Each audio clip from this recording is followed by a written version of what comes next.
Ekiti to jale nashaku himbadini ani wanjalo simana na amani abontu Ekiti to jale nashaku himbadini ani wanjalo simana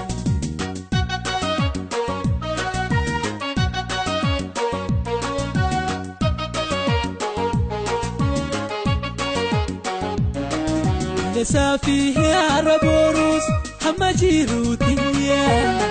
nafayatu jalale hada manakia nashaku himbadini aniketa tifisti simale ani simale tulechu wali jene wali amana butahuf belama wali sene dakika toko